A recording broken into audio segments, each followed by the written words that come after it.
Bonjour à toutes et à tous, j'espère que vous allez bien. Alors je vous retrouve aujourd'hui pour une nouvelle vidéo. On va réaliser ensemble une pâte à choux et son craquelin.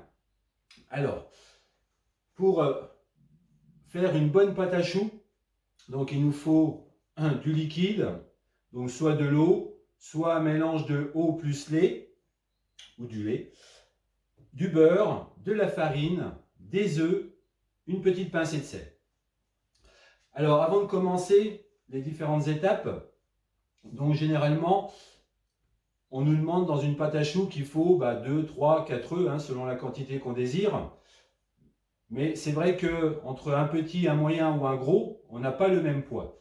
Et bien souvent, donc, il faut que le poids de vos œufs coïncide avec le poids de votre liquide. Donc moi, j'ai pris 3 œufs, donc je les ai pesés. Et j'ai au total 154 grammes. Donc, en fait, je vais prendre 154 grammes de liquide. Donc, moi, pour faire ma pâte à choux, je fais un mélange d'eau plus lait. Donc, je fais moitié-moitié. 72 grammes d'eau, 72 grammes de lait. Donc, je prends du lait normal, demi-écrémé. Et les œufs. Donc, pour les œufs, on va les incorporer en fin de recette. Donc, c'est pareil, je vous préconise. Donc, quand vous suivez la recette, ils vous disent de mettre les œufs un par un. Mais moi, je vous préconise en fait de prendre vos œufs et de les fouetter. Donc de bien incorporer les blancs, les jaunes. Et comme ça, quand on va les mettre à la fin de notre recette, ils seront correctement intégrés à notre pâte. Alors, c'est parti. On va commencer. Donc, on nous demande 150 grammes. Donc, comme je vous ai dit, donc moi j'ai mesuré avant le poids de mes œufs pour être sûr d'avoir mon liquide en cohérence. Donc là, moi je vais mettre donc du coup mon lait plus eau. Voilà, et j'obtiens donc mes 154 grammes. Ensuite, on va mettre nos 80 grammes de beurre coupé en morceaux.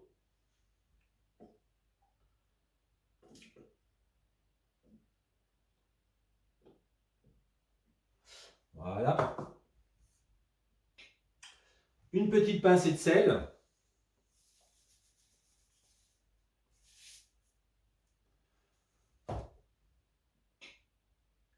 Donc, il nous demande dans la recette de Cookie Dough, donc 10 grammes de sucre en poudre, donc c'est facultatif.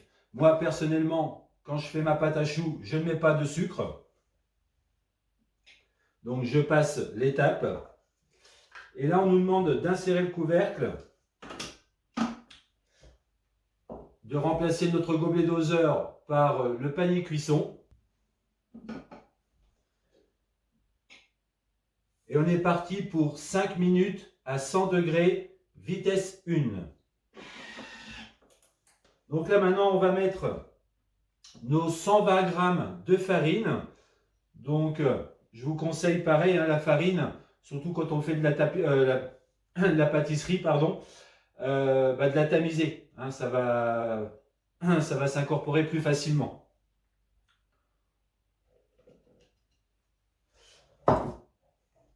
Voilà. Ensuite, on remet notre couvercle, le gobelet doseur, et on est parti pour 20 secondes à vitesse 4.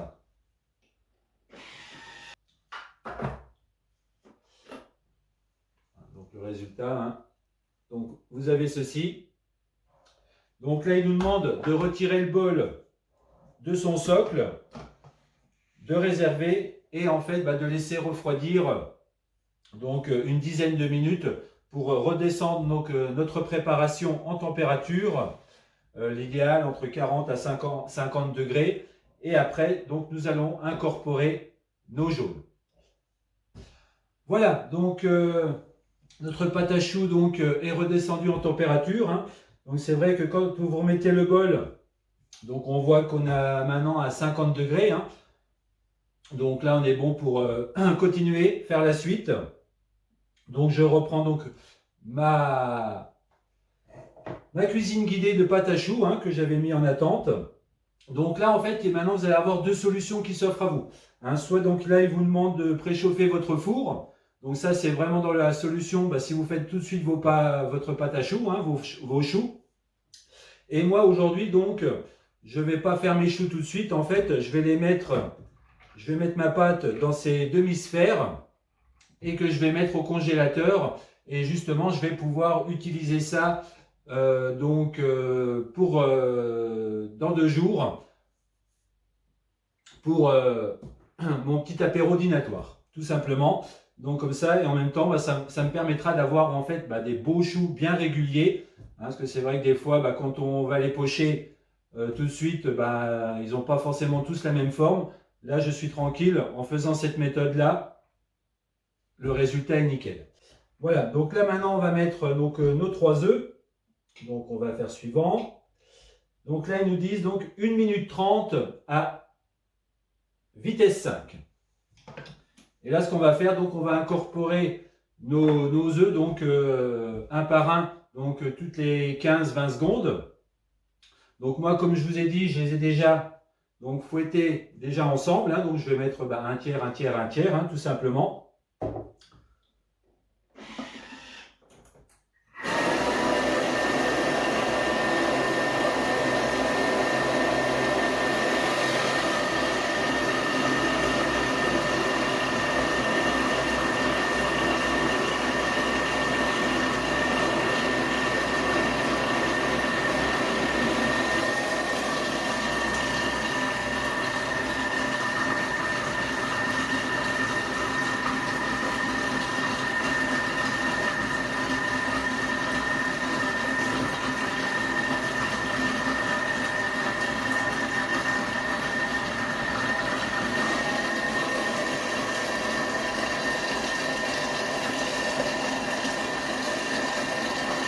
Donc, c'est terminé.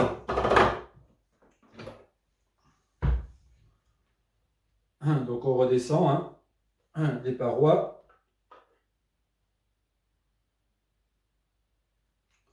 Voilà. Donc là, il nous demande de transvaser dans une poche à douille. Donc moi, j'utilise pas de poche. Hein. Moi, j'utilise donc le tube. Donc c'est chez Debuyer.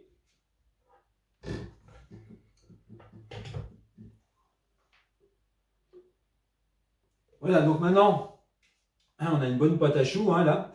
Donc vous connaissez la technique maintenant. Donc pour enlever l'excédent de pâte sur les couteaux, vous allez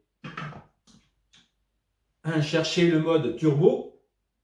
Donc vous revenez sur la maison, turbo, et on va donner donc une petite seconde, ça suffira.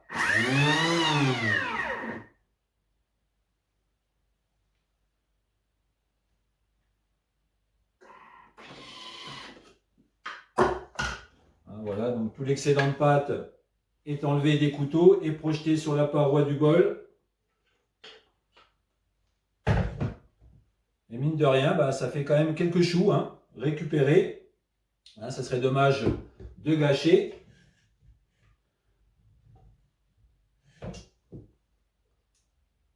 Voilà, donc après, si vous avez choisi l'option de les faire directement, vous allez donc les pocher directement sur votre tapis de cuisson et vous allez donc les enfourner au four, donc 20 à 25 minutes à 200 degrés.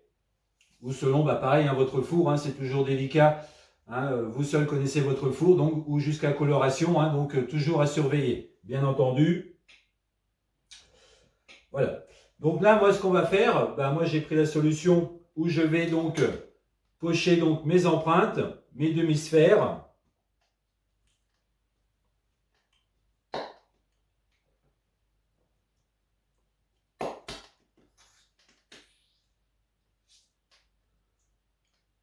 Nos choux sont terminés.